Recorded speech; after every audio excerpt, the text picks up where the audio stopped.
നമസ്കാരം. പ്രൈം ടൈമിലേക്ക് എല്ലാ പ്രിയപ്പെട്ട പ്രേക്ഷകർക്കും സ്വാഗതം. ഇന്നത്തെ വാർത്താ ദിനത്തിൽ പുറത്തുവന്ന വളരെ പ്രധാനപ്പെട്ട വാർത്തകളിലൂടെ, പ്രതികരണങ്ങളിലൂടെ എല്ലാം ഇനിയുള്ള 1 മണിക്കൂർ സമയം നമ്മൾ കടന്നുപോകും. അടിയന്തരാവസ്ഥക്കാലത്ത് RSSുമായി കൂട്ടുചേർന്നിട്ടുണ്ടെന്ന MV ഗോവിന്ദന്റെ പ്രസ്താവന തിരുത്തി മുഖ്യമന്ത്രി. RSSുമായി ഒരു കാലത്തും യോജിച്ചിട്ടില്ല, ജനതാ പാർട്ടിയുമായി തെരഞ്ഞെടുപ്പ് സഹകരണം മാത്രമാണ് ഉണ്ടായിരുന്നതെന്നും വ്യക്തമാക്കിക്കൊണ്ടാണ് മുഖ്യമന്ത്രി പാർട്ടി സംസ്ഥാന സെക്രട്ടറിയെ തിരുത്തിയത്. നിലമ്പൂർ ഉപതെരഞ്ഞെടുപ്പിന്റെ തലേന്ന് പാർട്ടി സെക്രട്ടറിയിൽ നിന്നുണ്ടായ പിഴവിനെ പ്രതിരോധിക്കാനായിരുന്നു മുഖ്യമന്ത്രി വാർത്താസമ്മേളനത്തിൽ ഏറെ സമയവും വിനിയോഗിച്ചത്. RSSനോടുള്ള CPIMന്റെ ഇതപര്യന്തമുള്ള സമീപനം വിശദീകരിച്ച മുഖ്യമന്ത്രി പാർട്ടി സെക്രട്ടറിയെ അക്ഷരാർത്ഥത്തിൽ തിരുത്തുകയായിരുന്നു. എന്നാൽ വ്യക്തിപരമായി MV ഗോവിന്ദന്റെ പേര് പറഞ്ഞില്ലെന്ന് മാത്രം. ഞങ്ങളെ കൊലപ്പെടുത്താൻ ആയുധമൊരുക്കി കാത്തിരിക്കുന്ന വർഗീയ കൂട്ടമാണ് RSS. അവരോട് ഒരു തരത്തിലുള്ള സന്ധിയും ഒരു ഘട്ടത്തിലും ഞങ്ങൾ ചെയ്തിട്ടില്ല. ഇന്നലെയും യോജിപ്പില്ല, ഇന്നും യോജിപ്പില്ല, നാളെയും യോജിപ്പുണ്ടാവില്ല. അടിയന്തരാവസ്ഥ കാലത്ത് CPIMും RSSും തമ്മിൽ യാതൊരു ബന്ധവും ഉണ്ടായിരുന്നില്ല. ജനതാ പാർട്ടി എന്ന നിലക്ക് രൂപം കൊണ്ടതിന് ശേഷം അതുമായി ബന്ധപ്പെട്ടുള്ള തെരഞ്ഞെടുപ്പ് സഹകരണം ഉണ്ടായിട്ടുണ്ട്. RSSനോടുള്ള പാർട്ടിയുടെ സമീപനം വ്യക്തമാക്കുന്നതിനിടയിൽ കോൺഗ്രസ് സ്വീകരിച്ച നിലപാടിനെ കുറ്റപ്പെടുത്താനും മുഖ്യമന്ത്രി മറന്നില്ല. RSS ആരാധിക്കുന്ന ആൾക്കാരുടെ ഫോട്ടോ വെച്ച കാര്യം നേരത്തെ പറഞ്ഞല്ലോ. അത്തരം ചില ഫോട്ടോകൾക്ക് മുന്നിൽ ചിലർ താണു വണങ്ങിയ നില കേരളം കണ്ടതാണല്ലോ. അങ്ങനെയൊന്നുമുള്ള നിലപാട് സ്വീകരിക്കുന്ന പാർട്ടിയോ പാർട്ടിക്കാരോ അല്ല CPIMും CPIMകാരും. ഞങ്ങളുടെ 215 സഖാക്കളെ കൊലപ്പെടുത്തിയ വിഭാഗമാണ് RSS ശാഖക്ക് കാവൽ നിൽക്കലായിരുന്നു അന്നേരം ഞങ്ങളുടെ പണിയെന്ന് പറഞ്ഞത് ആരായിരുന്നു? കോൺഗ്രസിൻ്റെ പഴയ KPCC പ്രസിഡൻ്റല്ലേ ആ പറഞ്ഞത്. രാജ്ഭവനിലെ ഭാരതാംബ വിവാദത്തിൽ ഇതാദ്യമായി പ്രതികരിച്ച മുഖ്യമന്ത്രി അവിടെയും RSSനോടുള്ള നിലപാട് കടുപ്പിച്ചു. ഔദ്യോഗിക ചടങ്ങിൽ നിന്ന് ഭാരതാംബയുടെ ചിത്രം ഒഴിവാക്കിയെന്ന് പറഞ്ഞതിലൂടെ ഗവർണർക്കും കാര്യങ്ങൾ ബോധ്യമായെന്ന് മുഖ്യമന്ത്രി പ്രതികരിച്ചു. സർക്കാർ പരിപാടി എന്ന് പറയുമ്പോൾ സർക്കാർ അംഗീകരിച്ചിട്ടുള്ള പൊതു ബിംബങ്ങൾ മാത്രമേ അവിടെ ഉണ്ടാകാൻ പാടുള്ളൂ. അതിൽ നിന്ന് വ്യത്യസ്തമായൊരു നില വന്നതുകൊണ്ടാണ് അതിനോട് യോജിപ്പില്ല എന്ന് കൃഷിമന്ത്രി രാജ്ഭവനെ അറിയിച്ചത്. അത് പിന്നീട് ഗവർണർക്കും ബോധ്യപ്പെട്ടു എന്നാണ് തോന്നുന്നത്. രാജ്ഭവനിൽ സംഘപരിവാർ നേതാക്കളുടെ ചിത്രം വെച്ചതിനെ രൂക്ഷമായി വിമർശിച്ച മുഖ്യമന്ത്രി അവിടം RSS ശാഖയാക്കാൻ അനുവദിക്കില്ലെന്നും തറപ്പിച്ചു പറഞ്ഞു. രാജ്ഭവനെ RSSന്റെ അജണ്ട നടപ്പാക്കുന്ന ഒരു സ്ഥലമായി മാറ്റാൻ പാടില്ല. രാജ്ഭവൻ എന്നത് രാഷ്ട്രീയ പ്രചരണത്തിനുള്ള ഒരു വേദിയായി മാറ്റേണ്ടി ഒന്നുമല്ല. അത്തരമൊരു നിലപാട് സ്വീകരിപ്പിക്കുന്നതിന് രാജ്ഭവനെ ഉപയോഗിക്കാനും പാടില്ല. രാജ്ഭവനെ RSS ശാഖയുടെ നിലവാരത്തിലേക്ക് താഴ്ത്താൻ ശ്രമിക്കരുത്. ജനസംഘവുമായി സഹകരിച്ചതിൽ പ്രതിഷേധിച്ച് P. സുന്ദരയ്യ CPIMന്റെ ജനറൽ സെക്രട്ടറി സ്ഥാനം രാജിവെച്ചതിനെക്കുറിച്ചുള്ള ചോദ്യത്തിൽ നിന്ന് മുഖ്യമന്ത്രി വ്യക്തമായി മറുപടി പറയാതെ ഒഴിഞ്ഞുമാറി. 24 തിരുവനന്തപുരം. RSSുമായി കൂട്ടുചേർന്നിട്ടുണ്ടെന്ന CPIM സംസ്ഥാന സെക്രട്ടറി MV ഗോവിന്ദന്റെ പ്രതികരണത്തിൽ വിവാദം ആളിക്കത്തുകയാണ്. പ്രസ്താവന തള്ളി CPI സംസ്ഥാന സെക്രട്ടറി ബിനോയ് വിശ്വം രംഗത്ത് വന്നതോടെ വിവാദം മൂർച്ഛിച്ചു. ചരിത്രത്തെ ചരിത്രമായി കാണാൻ തയ്യാറാകണമെന്നാണ് MV ഗോവിന്ദന്റെ പ്രതിരോധം. ഉപതെരഞ്ഞെടുപ്പ് വേളയിൽ MV ഗോവിന്ദൻ നടത്തിയ വെളിപ്പെടുത്തൽ ബോധപൂർവമാണ് എന്നാണ് പ്രതിപക്ഷത്തിന്റെ ആരോപണം. അടിയന്തരാവസ്ഥക്കാലത്ത് RSS അടക്കം എല്ലാവരുമായും കൂട്ടുചേർന്നിട്ടുണ്ടെന്ന ടെലിവിഷൻ അഭിമുഖത്തിലെ MV ഗോവിന്ദന്റെ പരാമർശമാണ് വോട്ടെടുപ്പിന് തലേന്ന് വിവാദത്തിന് തിരികൊളുത്തിയിരിക്കുന്നത്. ജമാഅത്തെ ഇസ്ലാമിയുമായുള്ള കൂട്ടുകെട്ടിൽ UDFനെ പ്രതിരോധത്തിലാക്കാൻ ശ്രമിക്കുന്നതിനിടെയാണ് MV ഗോവിന്ദൻ സ്വയം കുഴികുത്തി വീണത്. കിട്ടിയ അവസരം ഉപയോഗിച്ച് UDF RSS ബന്ധത്തിനെതിരെ രംഗത്ത് വന്നു. അത് വളരെ ബുദ്ധിപൂർവമായി CPM പ്ലാൻ ചെയ്ത് സെക്രട്ടറിയെ കൊണ്ട് നടത്തിച്ച പ്രസ്താവനയാണ്. നമ്മൾ വേർപിരിഞ്ഞെങ്കിലും ഇടയ്ക്ക് വേർപിരിഞ്ഞെങ്കിലും പണ്ട് നമ്മൾ വലിയ കൂട്ടുകാരായിരുന്നു, നമ്മൾ ഒരുമിച്ചായിരുന്നു എന്ന ഒരു പ്രണയിനിയുടെ പ്രണയാർദ്രമായ അപേക്ഷ പോലെ ഇപ്പോൾ സഹായിക്കണം എന്നുള്ളൊരു അപേക്ഷയാണ്. ആരുമായും തരാതരം പോലെ കൂട്ടുകെട്ടുണ്ടാക്കുന്ന പാർട്ടിയാണ് CPIM എന്ന് പറഞ്ഞുകൊണ്ട് മുസ്ലിം ലീഗ് നേതാവ് PK കുഞ്ഞാലിക്കുട്ടി വിമർശനം കടുപ്പിച്ചു. അവരാണ് എല്ലാ തരം കൂട്ടുകെട്ടുകളും മാറി മാറി വൈവിധ്യമാർന്ന കൂട്ടുകെട്ടുകൾ തരാതരം പോലെ ഉണ്ടാക്കിയത് അവരാണ്. അത് മറച്ചു വെക്കാൻ കഴിയില്ല. വോട്ടെടുപ്പിന് തലേന്ന് MV ഗോവിന്ദൻ നടത്തിയ വിവാദ പ്രതികരണത്തിന് പിന്നിൽ മറ്റു ലക്ഷ്യങ്ങളുണ്ടെന്നും UDF ആരോപിക്കുന്നു. ആക്ഷേപങ്ങൾ അവരെ സംബന്ധിച്ച് അവര് RSS BJP ബാന്ധവത്തിലായിരുന്നു, പലപ്പോഴുമാണ് എന്ന് ഞങ്ങൾ പറഞ്ഞതിന് ഗോവിന്ദൻ മാസ്റ്റർ തന്നെ സമ്മതിച്ചത് അവരുടെ യഥാർത്ഥ മുഖം വോട്ടർമാർക്ക് മനസ്സിലാക്കാൻ ഇടയാക്കിയിട്ടുണ്ട്. പ്രതികരണം വിവാദമായതോടെ രാവിലെ തന്നെ വാർത്താസമ്മേളനം വിളിച്ച് എം വി ഗോവിന്ദൻ പ്രതിരോധത്തിന് ശ്രമിച്ചു. ചരിത്രത്തെ ചരിത്രത്തിന്റെ ഭാഗമായിട്ട് പഠിക്കണം, കാണാനും തയ്യാറാവണം. ജനതാ പാർട്ടി എന്ന് പറയുന്നത് ജനസംഘത്തിന്റെ തുടർച്ചയായി വന്നൊരു പാർട്ടിയല്ല. RSSുമായി CPIM ഇന്നേ വരെ ഒരു രാഷ്ട്രീയ കൂട്ടുകെട്ടും ഉണ്ടാക്കിയിട്ടില്ല. ഇന്നലെയും ഇല്ല, ഇന്നുമില്ല, ഇനി നാളെയും ഉണ്ടാവില്ല. UDF ജമാഅത്തെ ഇസ്ലാമിയുടെ പിന്തുണ സ്വീകരിക്കുന്നത് വിവാദമായി നിലനിർത്താൻ ശ്രമിക്കുന്നതിനിടെ CPIM സംസ്ഥാന സെക്രട്ടറി RSS ബന്ധത്തെക്കുറിച്ച് നടത്തിയ പ്രതികരണത്തിൽ CPIMലും LDFലും കടുത്ത അതൃപ്തിയുണ്ട്. എന്ത് കാര്യം എപ്പോൾ എങ്ങനെ പറയണം, അത് പ്രധാനപ്പെട്ട കാര്യമാണ്. ആ ബോധ്യം, ഒരു ഇടതുപക്ഷ ബോധ്യം, അത് CPIക്കും ഉണ്ട്, LDFിനാകെ തന്നെയുണ്ട്. 24 തിരുവനന്തപുരം. നിരുപാധികം കീഴടങ്ങാനുള്ള അമേരിക്കൻ അന്ത്യശാസനം തള്ളിയും ഇസ്രയേലിനെതിരെ നയതന്ത്ര പ്രതിരോധത്തിനൊരുങ്ങിയും ഇറാൻ. താൻ ഒളിവിലാണെന്ന അമേരിക്കൻ പ്രസിഡന്റ് ഡൊണാൾഡ് ട്രംപിന്റെ പ്രസ്താവനയ്ക്ക് പിന്നാലെ ഇറാൻ പരമോന്നത നേതാവ് അയത്തുള്ള അലി ഖമനൈ രാജ്യത്തെ അഭിസംബോധന ചെയ്തു. ഇറാന്റെ യുറേനിയം സമ്പുഷ്ടീകരണ കേന്ദ്രത്തിലടക്കം 40 ഇടങ്ങളിൽ ഇസ്രയേൽ ആക്രമണം നടത്തി. ഇസ്രയേലിനെതിരെ ശബ്ദത്തേക്കാൾ 5 ഇരട്ടി വേഗതയുള്ള ഹൈപ്പോസോണിക് മിസൈൽ പ്രയോഗിച്ചെന്ന് ഇറാൻ വ്യക്തമാക്കി.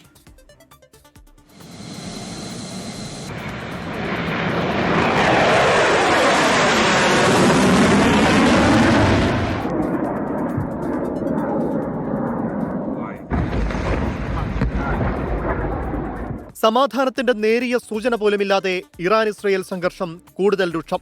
നിരുപാധികം കീഴടങ്ങാനുള്ള അമേരിക്കൻ പ്രസിഡന്റ് ഡൊണാൾഡ് ട്രംപിന്റെ നിർദ്ദേശം തള്ളി നിലപാട് വീണ്ടും കടുപ്പിക്കുകയാണ് ഇറാൻ. യുദ്ധവും സമാധാനവും അടിച്ചേൽപ്പിക്കാനാകില്ലെന്നും കീഴടങ്ങില്ലെന്നും ഇറാൻ പരമോന്നത നേതാവ് അയത്തുള്ള അലി ഖമനൈ വ്യക്തമാക്കി. അമേരിക്കൻ സൈനിക ഇടപെടലുകൾക്ക് പ്രത്യാഘാതം നേരിടേണ്ടി വരുമെന്നും രാജ്യത്തെ അഭിസംബോധന ചെയ്ത ഖമനൈയുടെ മുന്നറിയിപ്പ്.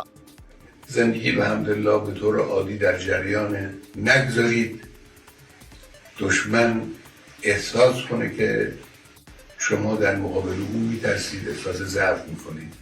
ഇറാൻ പരമോന്നത നേതാവ് ഒളിവിലാണെന്നും ഇപ്പോൾ വധിക്കാൻ ഉദ്ദേശമില്ലെന്നും ഡൊണാൾഡ് ട്രംപ് പറഞ്ഞതിന് പിന്നാലെയാണ് ഖമനൈ ടെലിവിഷൻ സ്ക്രീനിൽ പ്രത്യക്ഷപ്പെട്ടത്.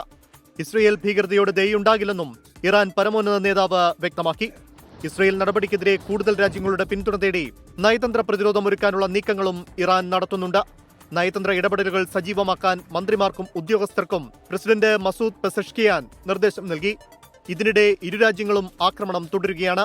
ടെഹ്റാൻ ഉൾപ്പെടെ ഇറാനിലെ 40 കേന്ദ്രങ്ങളിൽ ആക്രമണം നടത്തിയതായി ഇസ്രയേൽ സേന അറിയിച്ചു.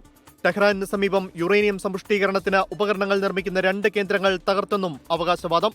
25 യുദ്ധവിമാനങ്ങൾ ഉപയോഗിച്ച് മിസൈൽ സംഭരണശാലകളിലും സൈനിക കേന്ദ്രങ്ങളിലും ആക്രമണം നടത്തിയെന്ന് ഇസ്രയേൽ സൈന്യം വ്യക്തമാക്കി. ഇസ്രയേലിനെതിരെ ഹൈപ്പർസോണിക് മിസൈൽ ആക്രമണം നടത്തിയെന്ന് ഇറാൻ സേനയും അറിയിച്ചു.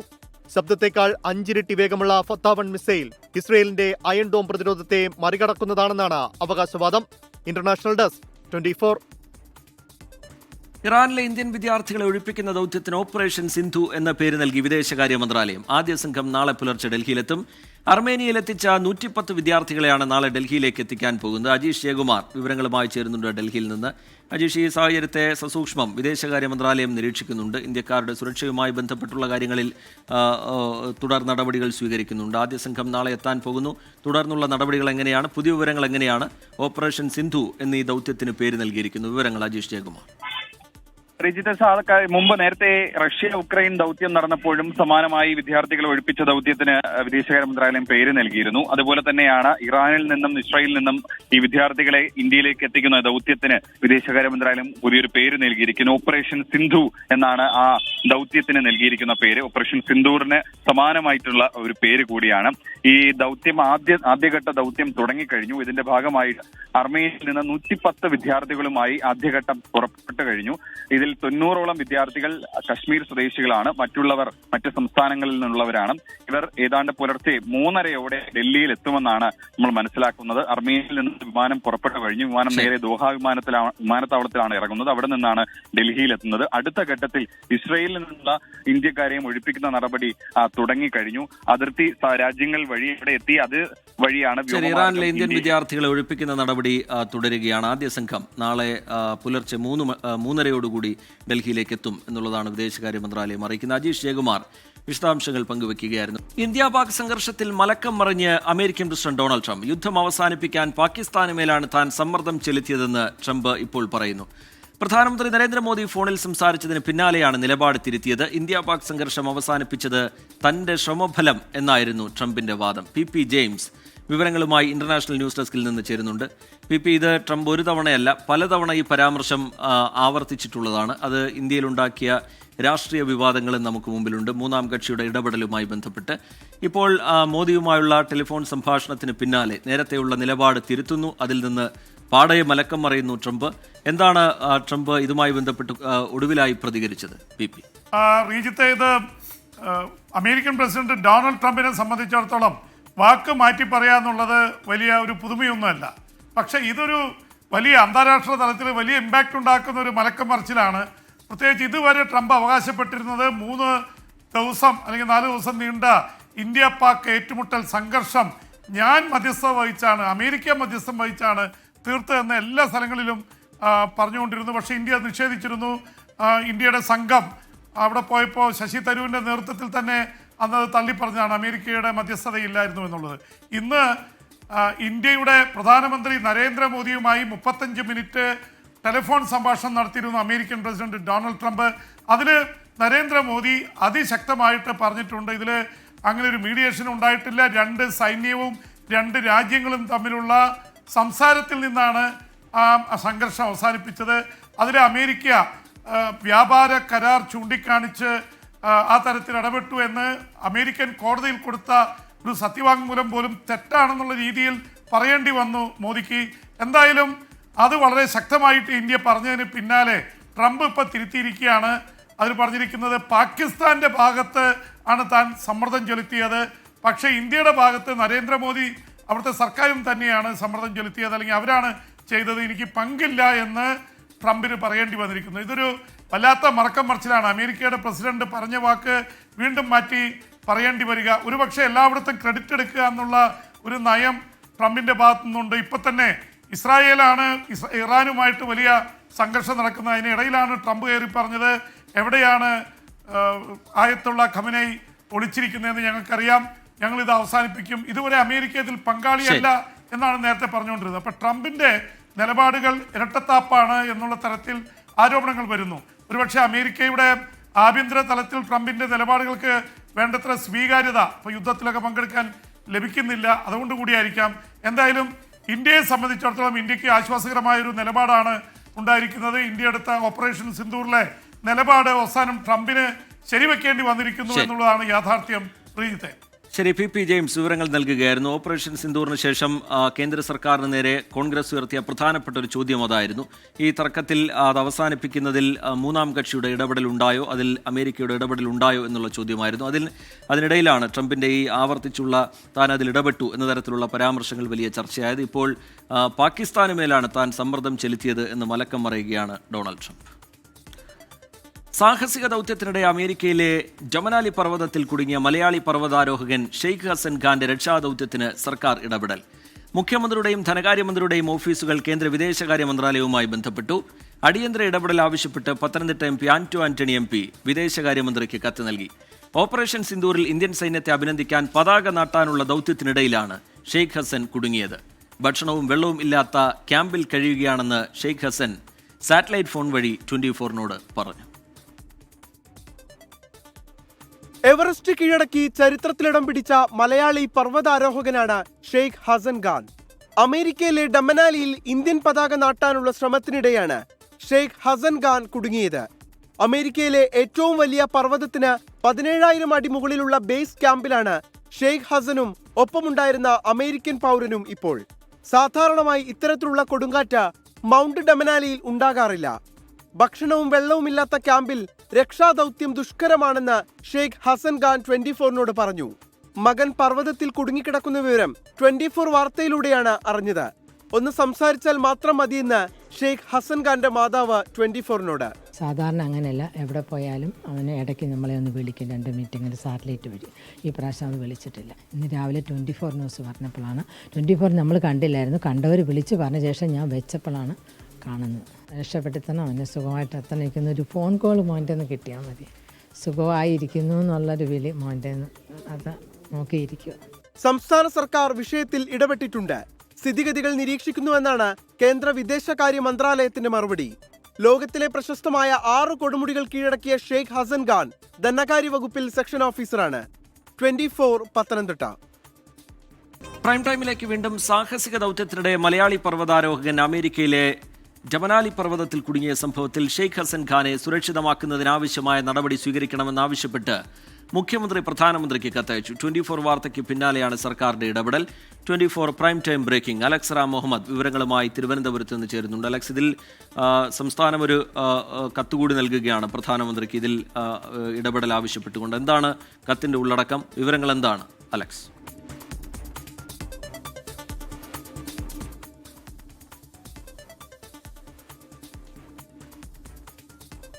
വിളിച്ചറിയിച്ചത് ഷെയ്ഖ് ഹസൻ ഖാൻ തന്നെയാണ്. പർവ്വതാരോഹകൻ ഷെയ്ഖ് ഹസൻ ഖാൻ തന്നെയാണ്. 17,000 അടി മുകളിലുള്ള ബേസ് ക്യാമ്പിൽ ഭക്ഷണമോ വെള്ളമോ ഇല്ലാതെ കുടുങ്ങിയിരിക്കുകയാണ്. കൊടുങ്കാറ്റാണ്. താഴെ അല്ലെങ്കിൽ അവിടെ നിന്ന് ഇറങ്ങാൻ രക്ഷപ്പെടാൻ പറ്റാത്ത സാഹചര്യമാണ് നിലവിലെന്ന് സാറ്റലൈറ്റ് ഫോൺ വഴിയാണ് അദ്ദേഹം 24-ന് അറിയിച്ചത്. 24 വഴിയാണ് പൊതുസമൂഹം അത് അറിഞ്ഞതും ഈ വിഷയത്തിൽ വ്യാപകമായ ഇടപെടൽ സർക്കാരിൻ്റെ ഭാഗത്തുനിന്ന് ഉണ്ടാകുന്നതും. ഇപ്പോൾ സംസ്ഥാന സർക്കാർ കൂടി ഇടപെടുന്നുണ്ട്. മുഖ്യമന്ത്രി ഇതുമായി ബന്ധപ്പെട്ട് പ്രധാനമന്ത്രിയുടെ ഇടപെടൽ ആവശ്യപ്പെട്ട് പ്രധാനമന്ത്രിക്ക് കത്തയച്ചിരിക്കുന്നു എന്നുള്ളതാണ് ഏറ്റവും പ്രധാനപ്പെട്ട കാര്യം. ഷെയ്ഖ് ഹസൻ ഖാനെ സുരക്ഷിതമായി അല്ലെങ്കിൽ സുരക്ഷിതമാക്കുന്നതിനാവശ്യമായ നടപടി സ്വീകരിക്കണമെന്നാണ് പ്രധാനമന്ത്രിക്ക് അയച്ച കത്തിൽ മുഖ്യമന്ത്രി ആവശ്യപ്പെട്ടിരിക്കുന്നത്. ഷെയ്ഖ് ഹസൻ ഖാൻ സംസ്ഥാന സർക്കാർ ജീവനക്കാരനാണ്. നമുക്കറിയാവുന്നതുപോലെ ധനകാര്യ വകുപ്പിലെ ഉദ്യോഗസ്ഥനാണ് അദ്ദേഹം. അത് ആ കത്തിൽ മുഖ്യമന്ത്രി വ്യക്തമാക്കുന്നുണ്ട്. അദ്ദേഹം വെള്ളവും ഭക്ഷണവും ഇല്ലാതെ കുടുങ്ങിയിരിക്കുകയാണെന്ന് മുഖ്യമന്ത്രി വ്യക്തമാക്കുന്നുണ്ട്. മലയാളം വാർത്താ ചാനലുകൾ അത് റിപ്പോർട്ട് ചെയ്തിട്ടുണ്ടെന്നും മുഖ്യമന്ത്രി അറിയിക്കുന്നുണ്ട്. അമേരിക്കയിലെ ഇന്ത്യൻ എംബസിയുമായി ബന്ധപ്പെട്ട് ഷെയ്ഖ് ഹസൻ ഖാനെ രക്ഷിക്കുന്നതിനാവശ്യമായ നടപടികൾ പ്രധാനമന്ത്രി സ്വീകരിക്കണമെന്നാണ് കത്തിൽ ആവശ്യപ്പെട്ടിട്ടുള്ളത്. ഈ കത്തിനു പുറമെ സംസ്ഥാന സർക്കാരിൻ്റെ ഭാഗമായി നോർക്കയും വിഷയത്തിൽ ഇടപെട്ടിട്ടുണ്ടെന്നുള്ളതാണ് മറ്റൊരു പ്രധാനപ്പെട്ട കാര്യം.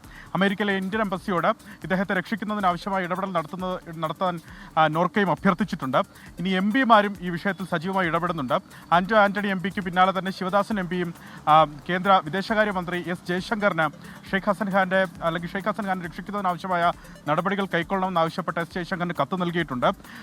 ഇതിൽ ബി.ജെ.പിയുടെ സംസ്ഥാന അധ്യക്ഷൻ രാജീവ് ചന്ദ്രശേഖർ നേരത്തെ തന്നെ എസ് ജയശങ്കറുമായി ബന്ധപ്പെട്ട് അദ്ദേഹത്തിൻ്റെ ഓഫീസുമായി ബന്ധപ്പെട്ടും ഇക്കാര്യം അറിയിച്ചിരുന്നു. എന്താണെങ്കിലും അദ്ദേഹത്തെ രക്ഷിക്കുന്ന നടപടികൾ ത്വരിത വേഗത്തിൽ നടക്കും എന്ന് നമുക്ക് പ്രതീക്ഷിക്കാം. ഓപ്പറേഷൻ സിന്ദൂർ രക്ഷപ്പെടുത്തുന്നതിനാവശ്യമായ നടപടി സ്വീകരിക്കണം എന്നാവശ്യപ്പെട്ടുകൊണ്ടാണ് മുഖ്യമന്ത്രി ഇപ്പോൾ പ്രധാനമന്ത്രിയെ സമീപിച്ചിരിക്കുന്നത്. ഒരു കത്ത് സംസ്ഥാനം നൽകിയിട്ടുണ്ട്. അമേരിക്കയിലെ ഇന്ത്യൻ എംബസിയുടെ ഇടപെടൽ ആവശ്യപ്പെട്ടുകൊണ്ടാണ്, വിദേശകാര്യ മന്ത്രാലയത്തിൻ്റെ ശ്രദ്ധയിൽ കാര്യങ്ങൾ പെടുത്തിക്കൊണ്ടാണ് ഇപ്പോൾ മുഖ്യമന്ത്രി കൂടി ഈ വിഷയത്തിൽ ഇടപെടുന്നത്. നേരത്തെ എം പിമാരുടെയൊക്കെ ഇടപെടൽ ഈ വിഷയത്തിൽ ഉണ്ടായിരുന്നു. അലക്സ് റാം മുഹമ്മദ് വിശദാംശങ്ങൾ നൽകുകയായിരുന്നു തിരുവനന്തപുരത്ത് നിന്ന്. നിലമ്പൂർ നാളെ ബൂത്തിൽ.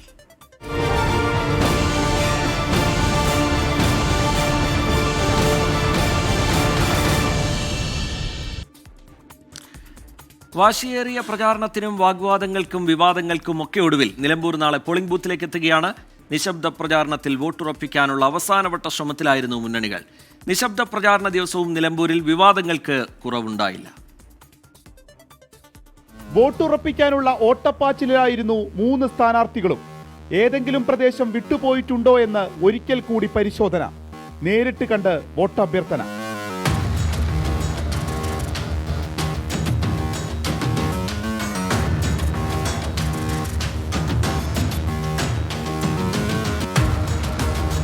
നാട് വലിയ പിന്തുണയാണ് തരുന്നത്. ആ പിന്തുണയുടെ ആത്മവിശ്വാസമാണ് എനിക്ക് മാത്രമല്ല LDF പ്രവർത്തകർക്കാകെ ഉള്ളത്. അതാണ് ഞങ്ങളുടെ ആത്മവിശ്വാസത്തിന്റെ അടിസ്ഥാനം. നിലമ്പൂരിലെ ജനങ്ങൾ വളരെ കൃത്യമായി തീരുമാനിച്ചു കഴിഞ്ഞു എന്നതിൻ്റെ വ്യക്തമായ തെളിവാണത്. ഒരു ചരിത്ര ഭൂരിപക്ഷത്തിന് നിലമ്പൂരിൽ UDF ജയിക്കും. ഞങ്ങൾക്ക് ധൈര്യമാണുള്ളത്. ഞങ്ങളിവിടെ മുന്നേറും. ആ കാര്യത്തിൽ യാതൊരു സംശയവുമില്ല. നിലമ്പൂരിന്റെ വികസനത്തിന് വേണ്ടിയാണ് ഞാൻ വോട്ട് ചെയ്യേണ്ടത്. നിലമ്പൂരിന്റെ സമഗ്ര വികസനം. PV അൻവർ ഇന്നലെ വൈകിട്ട് കോഴിക്കോട് വെച്ച് സാമുദായിക നേതാക്കളെ കണ്ട് അവസാനവട്ട വോട്ടുറപ്പിക്കൽ നടത്തി.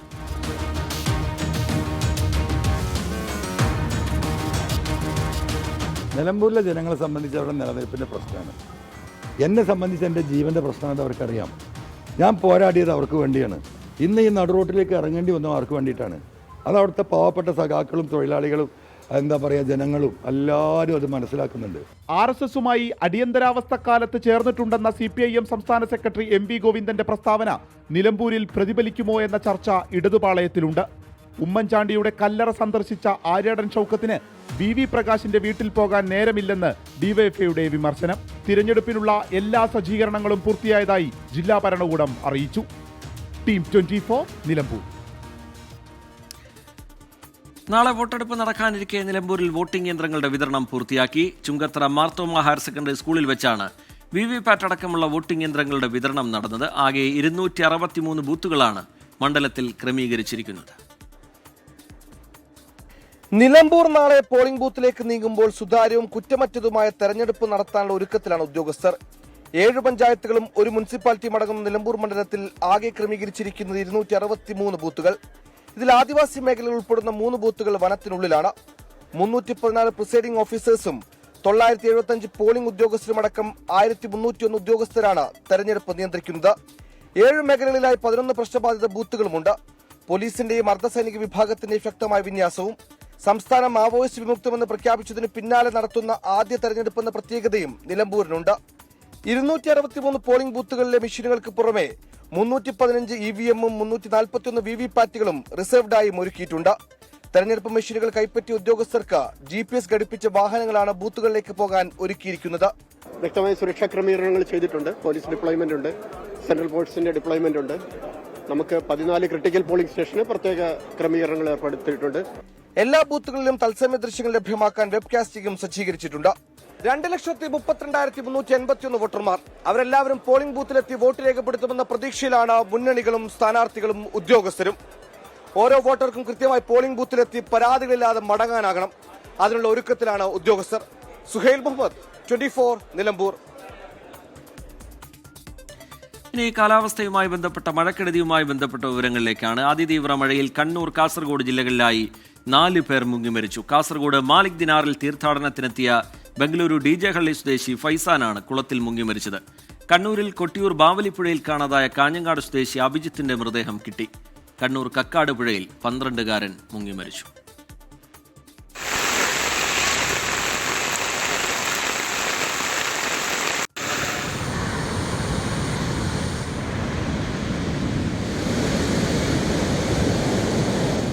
ഇടവിട്ടുള്ള ശക്തമായ മഴയാണ് കാസർഗോഡ്. മാലിക് ദിനാർ പള്ളിയിൽ തീർത്ഥാടനത്തിനെത്തിയ ബംഗളൂരു DJ ഹള്ളി സ്വദേശി മുജാഹിദിന്റെ മകൻ ഫൈസാനാണ് മരിച്ചത്. ബംഗളൂരുവിൽ നിന്ന് 11-അംഗ സംഘത്തോടൊപ്പമാണ് ഫൈസാനും സഹോദരൻ സക്ലിനും മാലിക് ദിനാറിലെത്തിയത്. പള്ളിക്കുളത്തിൽ കുളിക്കുന്നതിനിടെ സക്ലിൻ അപകടത്തിൽപ്പെട്ടപ്പോൾ രക്ഷിക്കാനാണ് ഫൈസാൻ കുളത്തിലേക്ക് ചാടിയത്. പരിക്കേറ്റ സക്ലിൻ ആശുപത്രിയിൽ ചികിത്സയിലാണ്. കിനാനൂർ കരിന്തളം പഞ്ചായത്തിലെ കിളിയലം നരിക്കുന്നിൽ തോട്ടിൽ അജ്ഞാത മൃതദേഹം കണ്ടെത്തി. കിളിയലം പാലത്തിന് സമീപം തോട്ടിൽ മരത്തിൽ തടഞ്ഞ നിലയിലായിരുന്നു 60 വയസ്സ് പ്രായം തോന്നിക്കുന്ന പുരുഷന്റെ മൃതദേഹം പരിയാരം മെഡിക്കൽ കോളേജ് ആശുപത്രിയിലേക്ക് മാറ്റി. മഞ്ചേശ്വരം മീഞ്ചയിൽ വീടിന്റെ മതിലിടിഞ്ഞ അപകടം. മിയപദവ് സ്വദേശി ബാബുവിന്റെ വീടിന്റെ മതിലാണ് ഇടിഞ്ഞത്. കണ്ണൂർ കക്കാട് പുഴയിൽ വീണ് 9 വയസ്സുകാരൻ മരിച്ചു. കക്കാട് സ്വദേശി നാഷിദാണ് മരിച്ചത്. കളിക്കുന്നതിനിടെ കാൽവഴുതി പുഴയിൽ വീഴുകയായിരുന്നു. കണ്ണൂർ കൊട്ടിയൂർ ദർശനത്തിനിടെ ഒഴുക്കിൽപ്പെട്ട് കാണാതായ യുവാവിന്റെ മൃതദേഹം കണ്ടെത്തി. ആറളം ചപ്പാത്തിന് സമീപത്ത് നിന്നാണ് കാഞ്ഞങ്ങാട് സ്വദേശി അഭിജിത്തിന്റെ മൃതദേഹം കണ്ടെത്തിയത്. 24 കാസർഗോഡ്. വയനാട് തുരങ്കപാതയുടെ നിർമ്മാണ പ്രവർത്തനങ്ങളിലേക്ക് അതിവേഗം നീങ്ങാൻ സംസ്ഥാന സർക്കാർ. കേന്ദ്ര വനം പരിസ്ഥിതി മന്ത്രാലയത്തിന്റെ അനുമതി ലഭിച്ചതോടെ അടുത്ത മാസം മുതൽ നിർമ്മാണ പ്രവർത്തനങ്ങൾ ആരംഭിക്കാനാണ് സർക്കാരിന്റെ നീക്കം. നിർമ്മാണ പ്രവർത്തനങ്ങളുടെ ഉദ്ഘാടനം മുഖ്യമന്ത്രി പിണറായി വിജയൻ നിർവഹിക്കുമെന്ന് ലിൻഡോ ജോസഫ് MLA പറഞ്ഞു. കേരളത്തിന്റെ ഒരു സ്വപ്ന പദ്ധതി കൂടി യാഥാർത്ഥ്യമാവുകയാണ്. കോഴിക്കോട്, വയനാട് ജില്ലകളെ ബന്ധിപ്പിക്കുന്ന ആനക്കാമ്പോയിൽ കള്ളാടി മേപ്പാടി തുരങ്കപാതയ്ക്ക് കേന്ദ്ര വനം പരിസ്ഥിതി മന്ത്രാലയം പാരിസ്ഥിതികാനുമതി നൽകിയതോടെ കരാർ ഒപ്പിട്ട് തുരങ്കപാതയുടെ നിർമ്മാണ പ്രവൃത്തി ഉടൻ ആരംഭിക്കാനാകും. അടുത്ത മാസം നിർമ്മാണം തുടങ്ങുമെന്ന് ലിൻഡോ ജോസഫ് MLA. അന്തിമമായ ഉത്തരവ് എൻവയോൺമെന്റൽ ക്ലിയറൻസ് EC നമുക്ക് ലഭ്യമായിരിക്കുകയാണ്. ജൂലൈ മാസം അവസാനത്തോടുകൂടി ബഹുമാനപ്പെട്ട മുഖ്യമന്ത്രി തന്നെ പ്രവൃത്തിയുടെ ഉദ്ഘാടനം നിർവഹിച്ച് നമുക്ക് നിർമ്മാണ ഘട്ടത്തിലേക്ക് കടക്കാൻ വേണ്ടി കഴിയുന്ന സാഹചര്യമാണ് ഇപ്പോൾ. പൊതുമരാമത്ത് വകുപ്പ്, കിഫ്ബി, കൊങ്കൺ റെയിൽവേ എന്നിവയുടെ ത്രികക്ഷി കരാറിലാണ് തുരങ്കപാതയുടെ നിർമ്മാണം. ഭോപ്പാൽ ആസ്ഥാനമായ ദിലീപ് ബിൽഡ്കോൺ, കൊൽക്കത്ത ആസ്ഥാനമായ റോയൽ ഇൻഫ്രാസ്ട്രക്ചർ എന്നീ കമ്പനികളാണ് കരാർ ഏറ്റെടുത്തത്. ടെൻഡർ നടപടികൾ നേരത്തെ പൂർത്തീകരിച്ച പദ്ധതിക്ക് 2134 കോടി രൂപയാണ് ചെലവ് പ്രതീക്ഷിക്കുന്നത്. സമീർ C. മുഹമ്മദ്, 24 കോഴിക്കോട്. ഏറ്റവും ഒടുവിലായി പുറത്തുവരുന്നൊരു വിവരം കൂടി പ്രേക്ഷകരെ അറിയിക്കാം. അത് വീട്ടമ്മയുടെ മാല പൊട്ടിച്ച് ഓടി കടലിൽ ചാടിയ പ്രതിയെ പോലീസും നാട്ടുകാരും കോസ്റ്റൽ പോലീസും ചേർന്ന് സാഹസികമായി പിടികൂടിയെന്നുള്ളതാണ്. കഠിനംകുളം പുതുക്കുറിച്ചി സ്വദേശി സുഹേലിനെയാണ് സാഹസികമായി പിടികൂടിയിരിക്കുന്നത്. ആ വിവരം ഇപ്പോൾ പുറത്തു വരുന്നുണ്ട്. ഇനി മറ്റൊരു റിപ്പോർട്ടിലേക്കാണ്. വളരെ പ്രധാനപ്പെട്ട ഒരു ഉത്തരവ് ഇന്ന് ഹൈക്കോടതിയുടെ ഭാഗത്തു നിന്നുണ്ടായി. പെട്രോൾ പമ്പുകളിലെ ശുചിമുറി പൊതുജനങ്ങൾക്ക് ഉപയോഗിക്കാനാവില്ല എന്ന നിർണായക ഉത്തരവാണ് കോടതി പുറപ്പെടുവിച്ചത്. ഉപഭോക്താക്കൾക്ക് മാത്രമേ പമ്പുകളിലെ ശുചിമുറി ഉപയോഗിക്കാനാകൂ എന്ന് കോടതി വ്യക്തമാക്കുന്നുണ്ട്. പെട്രോളിയം ട്രേഡേഴ്സ് അസോസിയേഷൻ നൽകിയ ഹർജിയിലാണ് ഈ നിർണായക ഉത്തരവ്. പമ്പുകളിലെ ശുചിമുറി പൊതുജനാവശ്യത്തിന് ഉപയോഗിക്കാമെന്ന് നേരത്തെ സംസ്ഥാന സർക്കാർ വിജ്ഞാപനം ചെയ്തിരുന്നു. ഇത് ചോദ്യം ചെയ്താണ് petroleum traders and legal service society ഹൈക്കോടതിയെ സമീപിച്ചത്. സ്വകാര്യ പമ്പുടമകൾ വൃത്തിയാക്കി പരിപാലിക്കുന്ന ശുചിമുറികൾ പൊതു ശുചിമുറിയായി മാറ്റാൻ നിർബന്ധിക്കുന്ന സാഹചര്യമാണ് നിലവിലുള്ളതെന്ന് ഹർജിക്കാർ വാദിച്ചു. പൊതുജനങ്ങൾ ഇത്തരം ശുചിമുറികൾ ഉപയോഗിക്കുന്നതിലൂടെ ഉണ്ടാകാൻ സാധ്യതയുള്ള ഭീഷണിയും വിനാശകരമായ പ്രത്യാഘാതങ്ങളും കണക്കിലെടുക്കണം. വാഹനങ്ങളിൽ ഇന്ധനം നിറക്കാൻ വരുന്ന ഉപഭോക്താക്കൾക്ക് മാത്രമായി പമ്പിലെ ശുചിമുറി സൗകര്യങ്ങൾ പരിമിതപ്പെടുത്തണമെന്ന ആവശ്യമാണ് ഹൈക്കോടതി അംഗീകരിച്ചത്. പെട്രോൾ പമ്പുകളുടെ സുരക്ഷ മുൻനിർത്തിയാണ് ഉത്തരവ്. ജസ്റ്റിസ് CS ജയസിന്റെ ബെഞ്ചാണ് കേസ് പരിഗണിച്ചത്. വിഷ്ണു സുരേഷ്, 24 കൊച്ചി. ഈ തീരുമാനത്തെ പ്രേക്ഷകർ എങ്ങനെയാണ്, പൊതുജനങ്ങൾ എങ്ങനെയാണ് കാണുന്നത് എന്ന അഭിപ്രായം ഞങ്ങൾ തേടിയിരുന്നു. അപ്പോൾ ഭൂരിഭാഗം പേരും ഈ തീരുമാനത്തിൽ സന്തുഷ്ടരല്ല. കാരണം ഈ ദൂരയാത്രികർക്കും സ്ത്രീകൾക്കുമൊക്കെ പെട്രോൾ പമ്പുകൾ ഒരു ആശ്രയമായിരുന്നു. ഈ കോടതിയുടെ ഉത്തരവ് വന്നതിന് പിന്നാലെ പൊതുജനം എങ്ങനെയാണ് പ്രതികരിക്കുന്നത് എന്നതുകൂടി നോക്കാം ചില പ്രതികരണങ്ങളിലേക്ക്. ഞാനിപ്പോൾ മലപ്പുറത്ത് നിന്ന് വരുന്നത്. എനിക്ക് ബാത്റൂം പോകണ്ട, ഞാൻ പോകണ്ടേ? വേറെ ഇല്ലല്ലോ ഇവിടെ എവിടെയും അടുത്ത് പമ്പന്നെ ആശ്രയം. അത് തുറന്നു കൊടുക്കണം. അതൊരു തെറ്റായ തീരുമാനം തോന്നുന്നു. കാരണം യാത്രക്കാർക്ക് കുറച്ചും കൂടി കംഫർട്ട് കിട്ടും. ഇപ്പോൾ ഈ ലോങ് യാത്രയൊക്കെ പോകുമ്പം എല്ലായിടത്തും ഹോട്ടല് സാധനങ്ങൾ കിട്ടണമെന്നൊന്നുമില്ലല്ലോ. പമ്പിലെ ശുചിമുറി എല്ലാവർക്കും ഒരു ആശ്വാസമായിരുന്നു. ആശ്വാസമാണ്. അതിപ്പോൾ അത് നിർത്തലാക്കുക പറയുമ്പോൾ അതൊരു ഇതല്ലേ, കൊടുക്കേണ്ടതാണ്. കാരണം അത്യാവശ്യമാണ് അത്. കാരണം എനിക്കറിയാവുന്ന ഇതേപോലെ ഡെലിവറി പാർട്ട്നേഴ്സ് ആണെങ്കിലും അവർക്ക് അത്യാവശ്യം വരുമ്പോൾ പമ്പിലെ ടോയ്ലറ്റ് അല്ലെങ്കിൽ മെട്രോ സ്റ്റേഷനിലെ ടോയ്ലറ്റൊക്കെയാണ്, പമ്പിലെയാണ് കൂടുതലും നമുക്ക് എളുപ്പം എത്തിച്ചേരാൻ പറ്റുന്നത്. അത് കൊടുക്കുന്നതാണ് നല്ലത്. എല്ലാവർക്കും വലിയ ഹെൽപ്ഫുൾ ആയിരിക്കും. അല്ല, ആക്ച്വലി അങ്ങനെ പാടില്ല എന്നാണ് എന്റെ അഭിപ്രായം. കാരണം നമുക്കിപ്പോൾ ഒരു അത്യാവശ്യ സാഹചര്യത്തിൽ യൂസ് ചെയ്യാനാണല്ലോ ടോയ്ലറ്റ്സ്. അതിപ്പോൾ കസ്റ്റമർ ആയിരിക്കണം എന്ന് പറഞ്ഞാൽ നമുക്കിപ്പോൾ അത്യാവശ്യ സാഹചര്യത്തിൽ വേറെ എവിടെയെങ്കിലും പോയിട്ട് അങ്ങനെ പറ്റില്ല.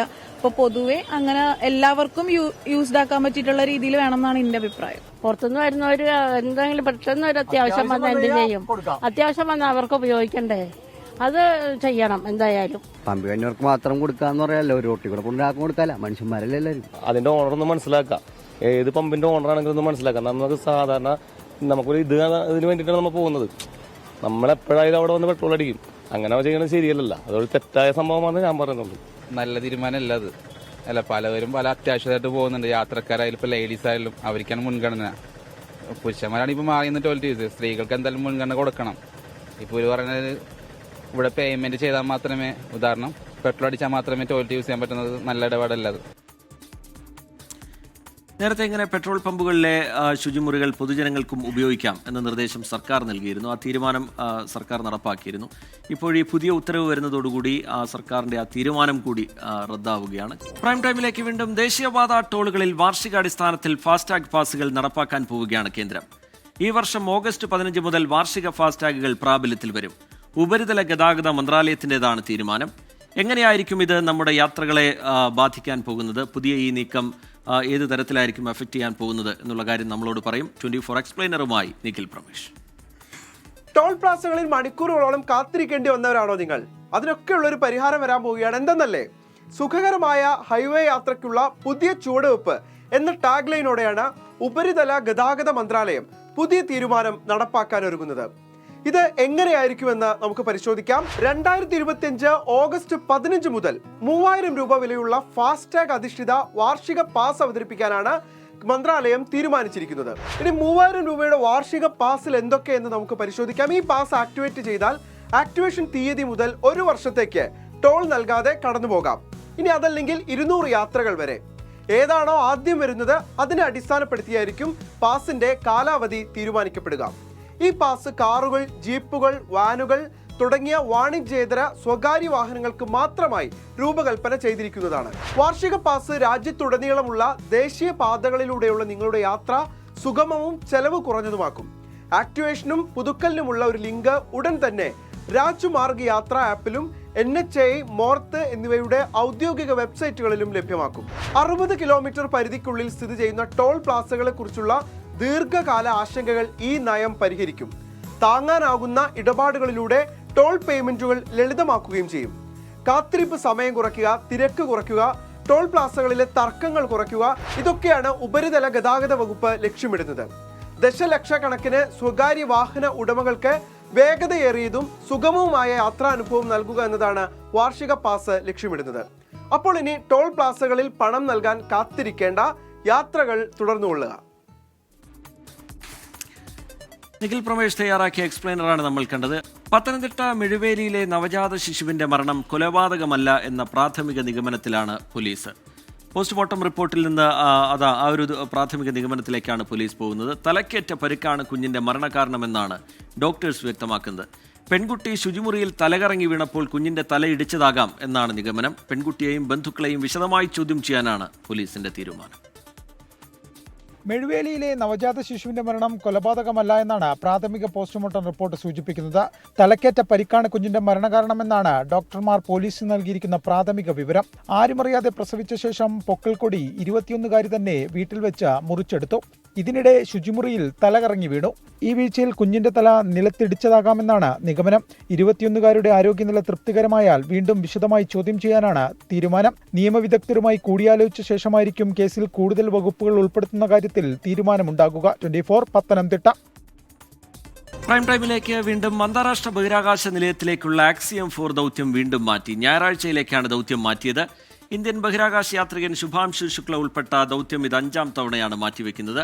അന്താരാഷ്ട്ര ബഹിരാകാശ നിലയത്തിലെ അറ്റകുറ്റപ്പണികൾക്ക് ശേഷമുള്ള സുരക്ഷാ പരിശോധനകൾക്കായാണ് സമയം നീട്ടിയത്. കൂടുതൽ വിശദാംശങ്ങളുമായി പ്രജിൻ സി കണ്ണൻ സയൻസ് ഡെസ്കിൽ നിന്ന് ചേരുന്നുണ്ട്. പ്രജിൻ, എന്താണ് ഇങ്ങനെ ഈ ദൗത്യം വീണ്ടും മാറ്റിയ സാഹചര്യം എന്താണ് പ്രജിൻ? റയ്യത്ത്, ഇതൊരു മനുഷ്യരെ ബഹിരാകാശത്തേക്ക് എത്തിക്കുന്ന ഒരു ദൗത്യമായതുകൊണ്ട് തന്നെ ഏറ്റവും ചെറിയ എററുകൾ പോലും അത് പൂർണ്ണമായും അത് മാറ്റുക, അതിനുശേഷം മാത്രം വിക്ഷേപണം. ഇതാണ് നാസയും അതോടൊപ്പം സ്പേസ് എക്സും ഒപ്പം ISROയും ഒക്കെ ചേർന്ന് തീരുമാനിച്ചിരിക്കുന്നത്. അതിൻ്റെ അടിസ്ഥാനത്തിലാണ് ഏറ്റവും കൃത്യമായ ഒരു അക്യുറേറ്റ് ആയിട്ടുള്ളൊരു സമയത്ത് മാത്രം ഇതിൻ്റെ വിക്ഷേപണം നടത്താം എന്ന രീതിയിലേക്ക് ഇപ്പോൾ തീരുമാനം വന്നിരിക്കുന്നത്. എനിക്ക് പിന്നിൽ കാണുന്ന ഈ 4 പേരുമാണ് ഈ ദൗത്യ സംഘങ്ങൾ. നമുക്കറിയാം പെഗി വിറ്റ്സനാണ് ഇതിൻ്റെ കമാൻഡർ. ഒപ്പം നമ്മുടെ അഭിമാനമായ ശുഭാംശു ശുക്ല ഗ്രൂപ്പ് ക്യാപ്റ്റനാണ് വ്യോമസേനയിൽ. അദ്ദേഹമാണ് ഈ മിഷന്റെ പൈലറ്റ് എന്ന് അറിയപ്പെടുന്നത്. ഒപ്പം തന്നെ 2 പേരുണ്ട്. ഇവർ മിഷൻ സ്പെഷ്യലിസ്റ്റുകളായിട്ട് ഈ ദൗത്യത്തിന്റെ ഭാഗമാവുന്നവരാണ്. ഒന്ന് ടിബോർ കാപ്പു, ഇദ്ദേഹം ഹംഗറിയനാണ്. മറ്റൊന്ന് പോളണ്ടുകാരനായ സ്ലാവോഷ് ഉസ്നാൻസ്കി വിസ്നിവ്സ്കി എന്നാണ് പേര്. ആ പേരിന്റെ പ്രശ്നം കൊണ്ട് തന്നെ അദ്ദേഹം സ്ലാവോ എന്നാണ് ഇവർ വിളിക്കുന്നത്. ഇനി ഇതിന്റെ എന്താണ് യഥാർത്ഥത്തിൽ പ്രശ്നം? ഇതായിരുന്നു ആദ്യം നമ്മൾ കേട്ടത്. ഈ ഫാൽക്കൺ 9 എന്ന് പറയുന്ന റോക്കറ്റ് ഉപയോഗിച്ചാണ് ഈ ദൗത്യ സംഘത്തെ ഈ അന്താരാഷ്ട്ര ബഹിരാകാശ നിലയത്തിലേക്ക് കൊണ്ടുപോകുന്നത്. ആ റോക്കറ്റിലുണ്ടായ ഒരു ദ്രവ ഓക്സിജൻ ചോർച്ചയാണ് ആദ്യത്തെ ഒരു പ്രശ്നമായി വന്നത്. ഈ കാണുന്നതാണ് നമുക്കറിയുന്നത് പോലെ ഈ ഫാൽക്കൺ 9 എന്ന് പറയുന്ന റോക്കറ്റ് സ്പേസ് എക്സിന്റെയാണ്. അങ്ങനെ 4 വ്യത്യസ്ത ഏജൻസികൾ ചേർന്ന് നടന്നൊരു സംയുക്ത ദൗത്യമാണ് ഈ ആക്സിയം സ്പേസിന്റെ ആക്സിയം 4 എന്ന് പറയുന്ന മിഷൻ. ഈ റോക്കറ്റ് ഉപയോഗിച്ചാണ് ഈ ദൗത്യം നടത്തുന്നത്. ഇതിന്റെ ഏറ്റവും മുകളിലുള്ള ഈ പോർഷൻ, ഇതാണ് ഈ 4 പേരും അടങ്ങുന്ന ഏറ്റവും പ്രധാനപ്പെട്ട മൊഡ്യൂൾ എന്ന് പറയുന്നത്. ക്രൂ മൊഡ്യൂൾ എന്ന് പറയുന്ന ഭാഗമാണ്. ഇതാണ് ഡ്രാഗൺ എന്നറിയപ്പെടുന്നത്. അതും സ്പേസ് എക്സിന്റെ വാഹനമാണ്. ഈ ഡ്രാഗൺ ഉപയോഗിച്ചാണ് ISSലേക്ക് അല്ലെങ്കിൽ ഇന്റർനാഷണൽ സ്പേസ് സ്റ്റേഷനിലേക്ക് ഈ 4 പേരും പോകുന്നത്. അവരെ ഒരു നിശ്ചിത പരിധിയിലേക്ക് എത്തിക്കാനാണ് ഈ റോക്കറ്റ് ഉപയോഗിക്കുന്നത്. അതാണ് ഈ ഫാൽക്കൺ എന്ന് പറയുന്ന ഈ റോക്കറ്റ്. ടെക്നിക്കലി ഇതിനെ പറയുന്നത് ബൂസ്റ്റർ എന്നാണ്. ഈ താഴത്തെ ഭാഗത്തിന് പറയുന്നത് ബൂസ്റ്റർ സ്റ്റേജ് എന്നും ഇതിനെ ക്രൂ മൊഡ്യൂൾ എന്ന് പറയുന്നു. ഈ ബൂസ്റ്റർ സ്റ്റേജിലുണ്ടായ ചോർച്ചയാണ് ഒരു പ്രശ്നമായിട്ട് വന്നത്. അവിടെയാണ് ഈ ദ്രവ ഓക്സിജൻ ചോർച്ച ഉണ്ടായത്. അതൊരു 7 സെക്കൻഡോളം ഒരു താപപരിശോധന നടത്തിയപ്പോൾ, ഒന്ന് ഹീറ്റ് ചെയ്ത് നോക്കിയപ്പോൾ തന്നെ ഈ ഭാഗത്ത് തന്നെ അതിന്റെ ഓക്സിജൻ ചോർച്ച ദൃശ്യമാവുകയായിരുന്നു. അതോടുകൂടി അന്ന് ആ മിഷൻ നിർത്തിവെക്കുന്നു എന്ന് പറഞ്ഞു. പക്ഷെ പിന്നീട് പറഞ്ഞു അത് മാത്രമല്ല അവിടെ ടെക്നിക്കൽ ഗ്ലിച്ചായിട്ടുള്ളത്, ചില മറ്റ് സാങ്കേതിക പ്രശ്നങ്ങൾ കൂടി ഉണ്ട് എന്ന് പറഞ്ഞു. സ്പേസ് എക്സ് വളരെ പെട്ടെന്ന് തന്നെ ഈ ദ്രവ ഓക്സിജൻ ചോർച്ച പരിഹരിച്ചെങ്കിലും പിന്നീട് വന്നതാണ് ഏറ്റവും പ്രധാനപ്പെട്ട പ്രശ്നം. അതായത് എന്തുകൊണ്ടാണ് അത് മാറ്റിവെക്കുന്നത് ചോദിച്ചു കഴിഞ്ഞാൽ, ഈ ഫാൽക്കൺ 9 നമുക്ക് പുനരുപയോഗിക്കാൻ കഴിയുന്ന റോക്കറ്റാണ്. ഇതാണ് അതിൻ്റെ ഒരു വിക്ഷേപണ മാപ്പ് എന്ന് പറയുന്നത്. വിക്ഷേപിച്ച് കഴിഞ്ഞാൽ ഒരു നിശ്ചിത സമയത്ത് തന്നെ ഈ ഡ്രാഗൺ എന്ന് പറയുന്ന നേരത്തെ കണ്ട ക്രൂ മൊഡ്യൂളിനെ സെപ്പറേറ്റ് ചെയ്യും. അതിനെ അവിടുന്ന് തള്ളി മാറ്റും, ഇജക്റ്റ് ചെയ്യും. അതാണ് പിന്നീട് അങ്ങോട്ടേക്ക് യാത്ര തുടങ്ങുക. അതാണ് ISSലേക്ക് പോവുക. പിന്നീട് ഈ ഭാഗത്ത് നിന്നും ഈ റോക്കറ്റ്, അതായത് ഫാൽക്കൺ എന്ന റോക്കറ്റ് ഇവിടെ നിന്ന് മാറി ഒരു ഫ്ലിപ്പ് സംഭവിക്കുകയും പിന്നീട് തിരികെ ഭൂമിയിലേക്ക് വരികയും അത് കൃത്യമായിട്ട് എവിടെ നിന്നാണോ വിക്ഷേപിച്ചത് ആ ഭാഗത്തേക്ക് അത് വരികയും ചെയ്യും. ഇതാണ് ഇതിൻ്റെ ഒരു പുനരുപയോഗം എന്ന് പറയുന്നത്. അതാണ് ഫാൽക്കൺ അതിൻ്റെ പ്രത്യേകത. പക്ഷേ പ്രശ്നം ഇവിടെയാണ്. അതാണ് ഏറ്റവും ഒടുവിൽ നമ്മൾ മനസ്സിലാക്കുന്ന പ്രശ്നം. ഈ ISS തന്നെ പല ഭാഗങ്ങളുണ്ട്. അതിലൊരു മൊഡ്യൂളിൻ്റെ പേരാണ് ഈ സ്വെസ്ത എന്ന് പറയുന്ന ഒരു മൊഡ്യൂളുണ്ട് അവിടെ. അതായത് 2 പേർക്കൊക്കെ തങ്ങാൻ സാധിക്കുന്ന പല ഭാഗങ്ങളുണ്ട്. ഇതാണ് ഈ കാണുന്നതാണ് ISSന്റെ പല ഭാഗങ്ങൾ. അതിൽ സ്വെസ്ത മൊഡ്യൂൾ എന്ന് പറയുന്ന റഷ്യ 2000 വിക്ഷേപിച്ച ഭാഗമാണിത്. ഇതിനകത്താണ് 2 പേർക്ക് കഴിയാനുള്ള സ്പേസ് ഉള്ളത്. അടിയന്തര ഘട്ടങ്ങളിലൊക്കെ മീറ്റിംഗ് ഒക്കെ കൂടാൻ ഉപയോഗിക്കുന്ന ഒരു ഭാഗം കൂടിയാണ് ഈ സ്വെസ്ത മൊഡ്യൂൾ എന്ന് പറയുന്നത്. അവിടെ ഒരു മർദ്ദ വ്യതിയാനം നേരത്തെ റിപ്പോർട്ട് ചെയ്യപ്പെട്ടിരുന്നു. അതിലുള്ള പരിശോധനകൾ, അതിൻ്റെ അറ്റകുറ്റപ്പണികളെല്ലാം പൂർത്തിയായിട്ടുണ്ട്. പക്ഷേ എന്തെങ്കിലും ചെറിയ അനോമലി, എന്തെങ്കിലും ചെറിയ തെറ്റുകുറ്റങ്ങളുണ്ടെങ്കിൽ അതുകൂടി ഇപ്പോൾ നിരീക്ഷിച്ച് അത് ഉണ്ടെങ്കിൽ അത് പരിഹരിക്കാൻ വേണ്ടിയാണ് ഈ കാലതാമസം എന്നറിയുന്നു. എന്തായാലും പുതിയ ഡേറ്റ് വന്നിരിക്കുന്നു. ഈ ഞായറാഴ്ച ഉച്ചയ്ക്ക് ഇന്ത്യൻ സമയം 1:12 ഈ ദൗത്യം വിക്ഷേപിക്കുമെന്നാണ് അറിയാൻ കഴിയുന്നത്. റിജിത്ത്. ശരി, പ്രജിത് സി കണ്ണൻ കാര്യങ്ങൾ വിശദീകരിക്കുകയായിരുന്നു. ഇതോടുകൂടി ഇന്നത്തെ പ്രൈം ടൈമിന്റെ സമയം ഇവിടെ പൂർത്തിയാവുകയാണ്.